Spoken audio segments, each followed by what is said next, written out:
Kita akan mendominasi setiap industri yang muncul di masa depan. Karena itu, ekonomi Anda tidak akan memiliki masa depan. China has this thing called China 2025. It's that they want to take over all of the emerging industries of the future. If we allow China to do this, we won't have a future. Kalau kalian udah beres ngerayain 17-an dan kalian ngerasa udah merdeka, semua warga happy, we're not. Di beberapa minggu lalu gue nge-post ini. Kita tuh sekarang lagi dari peperangan yang nggak kelihatan di kasat mata. Menurut gue, ini penjajahan era modern dan kita lagi di posisi yang kalah telak. Sama siapa? Sama China. The 2025 World Domination Plan.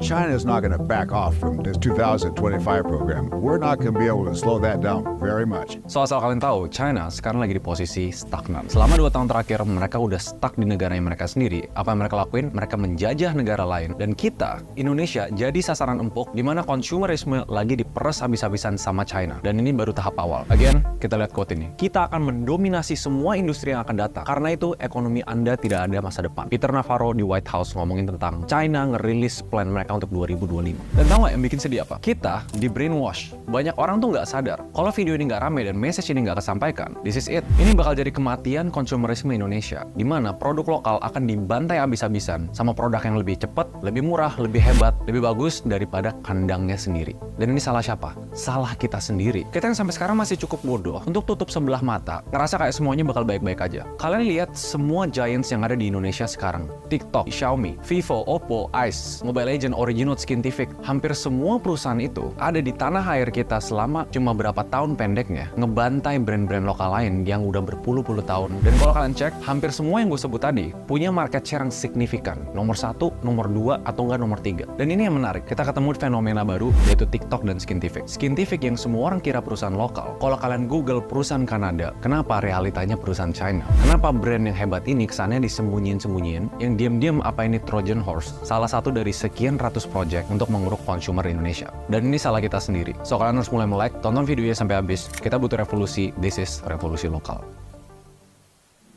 Salah satu yang bikin geram banget ya, kalau kalian membandingin Indonesia sama China, negara dengan perekonomian kedua terkuat di dunia, dulunya di tahun 1980, jauh lebih miskin daripada kita. Mereka punya extreme poverty, tapi kenapa sekarang kita dibantai? Menurut gue nggak fair kalau kita cuma bahas dari private sector. Gue mau undang kalian untuk belajar kenapa China jadi sehebat itu. Karena realitanya, Indonesia harusnya bisa. Lu mikir apa? Kenapa China kuat? Negara manufaktur, ekspor, populasinya banyak, dan orang-orangnya murah. Pertanyaannya, Indonesia kan juga punya. Populasi kita nggak kalah. Terus kenapa China bisa kayak gitu? Apa karena negara komunis? Kita backtrack dulu dikit. Di tahun 1970, 50-80 juta orang di China tuh mati gara-gara kelaparan. Ini kebijakan Mao Zedong yang gagal yang bikin orang kelaparan. Dari kemiskinan ekstrim, kenapa dalam 40 tahun, sampai detik ini juga, China jadi negara nomor 1 dengan perkembangan GDP per kapita sampai 9%.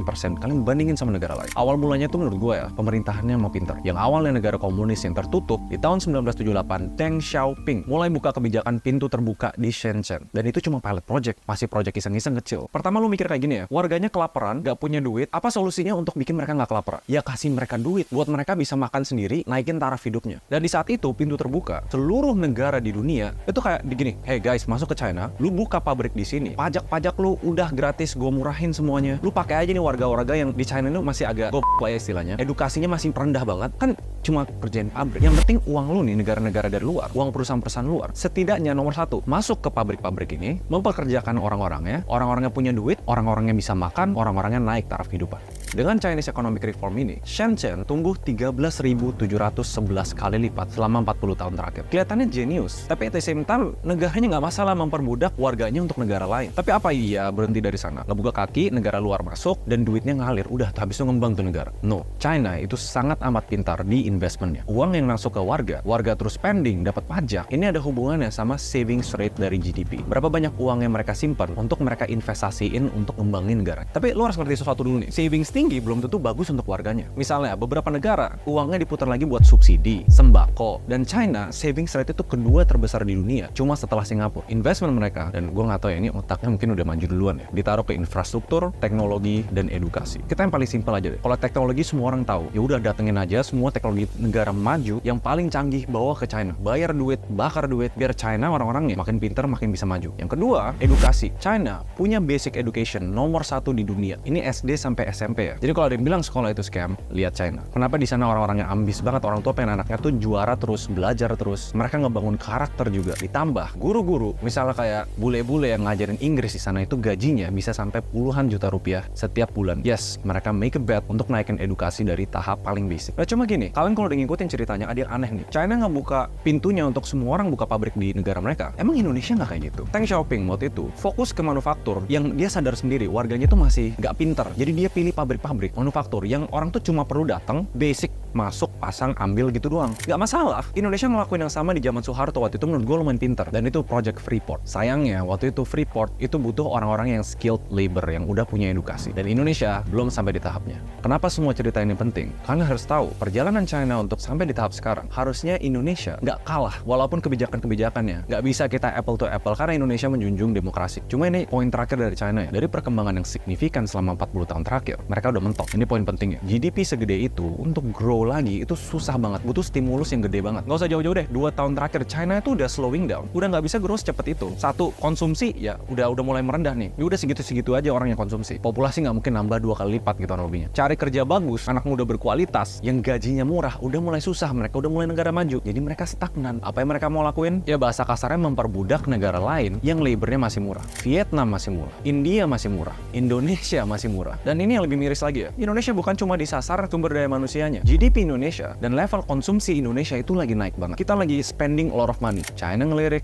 kenapa nggak gua res aja konsumsi di Indonesia? Salah nggak? Gua ulangin. Nggak salah. China itu pinter banget. Makanya yang gue bilang tadi, semua perusahaan-perusahaan itu menang di Indonesia. Fair play. Jago, cepet, pinter, kualitasnya superior. Yang leads, yang lumayan unik nih. Karena kan nggak mau dong kesannya kayak terang-terangan China menjajah Indonesia. Lama-lama kita kalau semuanya tahu ya, gila ini semuanya produk China. Pasti kita melek sendiri. Nasionalismenya di mana? Dan lagi naik banget. Gue mau bahas sedikit tentang Skintific. Kita nggak usah muluk-muluk lah, ini brand gila banget. Gue salut, produknya superior, cepet banget keluar produk baru. Marketingnya di TikTok, genius banget. Sekali nge-live, lihat berapa banyak akun yang nge-live. Dan mereka ngebantai produk-produk lokal dalam waktu kurang dari 2 tahun. Yang omsetnya udah pasti triliunan. Look, di sini tujuannya gue mau edukasi. So, another full disclaimer. Semua yang gue share di video ini, gue ngelakuin secondary research. Dan gak ada maksud untuk ngejelekin siapa-siapa selain untuk bikin kalian melek.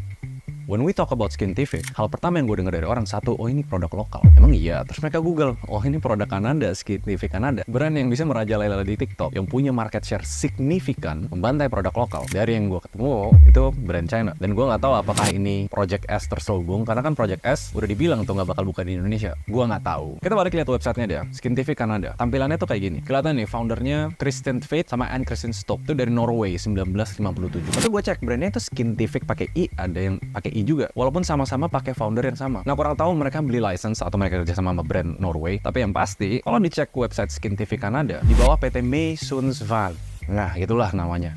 Dan PT ini distributor tunggal Skintific di Indonesia. Atau bisa dibilang PT ini tuh basically Skintific ya kalau di Indonesia ya. Dan semua manufakturnya di Cina. Ya itu masih wajar ya. Hampir semua brand internasional juga manufaktur di Cina. Tapi gue cek lagi di websitenya. Domainnya dimiliki sama Alibaba. Dan kalau dicek di data ini, yang benar Skintific tuh cuma ada di Indonesia yang rame. Bukan global brand lah bisa dibilang ya. Sebenarnya gue masih belum ketemu kenapa mereka bilang Skintific Kanada. Dan gue lihat ada satu website ini, vmedianetwork.com. Panjang nih, tapi poinnya, rank first in Southeast Asia, the core team of Vme comes from Alibaba and Huawei and uses advanced online internet thinking on models. Jadi sebenarnya ini brand China atau brand Kanada. Dan kenapa story ini penting ya? Karena mungkin ini caranya. Pelan-pelan kita bisa diselundup sama produk-produk yang bukan punya kita sendiri. Skintific is an amazing brand. Produknya bagus, marketingnya genius. Tapi kita nggak bisa gini terus. Ini kesalahan yang menurut gua ada di tangan kita sendiri. Jangan mikir brand China itu jelek. Mereka emang superior daripada kita. Tapi kalau kita biarin terus dan kita main iya sebagai konsumer, ya udah beli aja kan lebih bagus. Kita bakal gali lubang kubur kita sendiri. Gimana UMKM nanti yang mau maju? Gimana kita bisa bersaing di skala internasional? We will lose. Di sini gue ngajak kalian di chapter terakhir, revolusi lokal.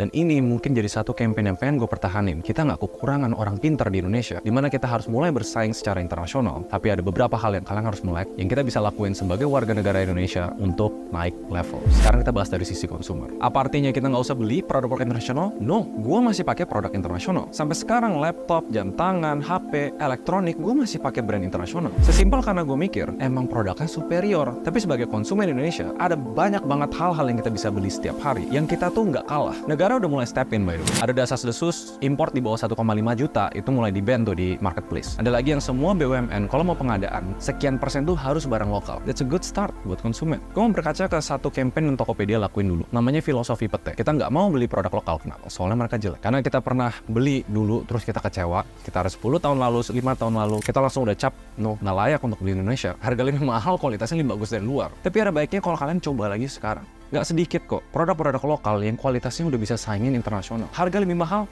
oke lah. Supply chain kita masih memang terbatas. Produknya sedikit lebih lama, oke lah. Manufacturing kita memang belum secanggih China. Tapi when the money beredar antara warga sesama Indonesia, di situ baru semuanya bakal naik level bareng-bareng. Daripada semua uang yang kita beli untuk konsumsi, ujung-ujungnya ke negara lain. Karena dia bikin uang luar masuk ke China. Dan uang di China, kalau bisa beredar terus di China, kita jangan ngelakuin sebaliknya. It's okay kok beli produk internasional. Tapi melek, dan siapa tahu 10 tahun lalu yang kalian nggak suka pete, sekarang kalian coba lagi, oh ternyata pete itu enak, karena Indonesia udah naik level. Kedua, dari pemerintah memang harus ada step in. Rumus GDP adalah konsumsi dalam negeri, investasi, dikurangi selisih import-ekspor. Rumus GDP, CGX min F. Jadi memang pasti nggak mau kita import terus dari luar. Tapi angle-nya harusnya, selain meregulasi barang dari luar, adalah untuk menginsentif barang naik dari bawah. Hal-hal kayak pendanaan, pembinaan, majuin UMKM, majuin bisnis lokal, gimana cara uang beredarnya ke sana, dan edukasinya dinaikin. Memang itu seharusnya jadi prioritas utama. Perkuat ekonomi sendiri, karena sedihnya gini, segala jenis insentif atau support UMKM lokal, dan kalian yang nonton, yang semuanya mulai aware, bahwa kalian bisa ngelakuin partnya kalian untuk jadi produsen, bukan cuma diperas sebagai konsumen. Yang itu janji 2045 ya, kita ada bonus demografi yang konsumsi bakal tinggi banget, tapi kalau nggak disertai sama produksi, sama aja bohong. Dan ini poin ketiga, swasta. Dulu gue mikir solusi utamanya adalah untuk naikin yang di bawah semuanya bareng-bareng ke atas. Opini gue yang mungkin berbeda, kita support yang benar-benar di atas untuk naikin lagi, untuk bisa bersaing di standar internasional. We make a statement, kita bisa membuat sesuatu yang selevel atau lebih baik dari produk-produk luar. Dan itu bakal membuka suara dan harapan baru untuk semua yang di bawah. We can compete, fight, dan terus berinovasi untuk membuat produk dan solusi yang jauh lebih bagus dibanding produk luar.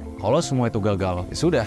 Ini perang yang kita harus lakuin, kita kalah. Dan kalah bukan gara-gara orang lain, gara-gara kita sendiri. Why this video matters a lot? Karena ini penting banget. Gue punya sense of nasionalisme yang lumayan tinggi. Gue pengen one day, sebelum gue mati, gue punya sesuatu yang gue bisa tinggalin di Indonesia. Dan makanya ini panggilan untuk bahkan semua content creator yang nonton ini, untuk viewers, untuk produsen, untuk UMKM, untuk government, let's push this effort together. Revolusi lokal cuma bisa dilakuin sesuai dengan values Indonesia itu sendiri, yaitu gotong royong. Kita nggak bisa kalah, capek, kita tuh ketinggalan terus dari revolusi internet, e-commerce, industrial, AI. Setidaknya consumer goods, hal yang kita konsumsi tiap hari, please lah, masa kita kalah terus. Semoga ini nggak terlalu kelihatan kayak bullshit, karena gue nggak dikit ngobrol sama pelaku-pelaku lokal yang nggak kecil ukuran bisnisnya. Kalau ditanya mereka paling takut siapa? Paling takut sama China. Lebih bagus, lebih pintar, lebih cepat, dan lo nggak tahu one day tiba-tiba jebret, semua kita udah nggak mau pakai produk lokal. Hopefully video ini bukan jalan buat kalian, dan beberapa video selanjutnya gue bakal personally coba address topik ini dan gimana cara bantu untuk kita bisa fight back di peperangan yang nggak kelihatan di kasat mata.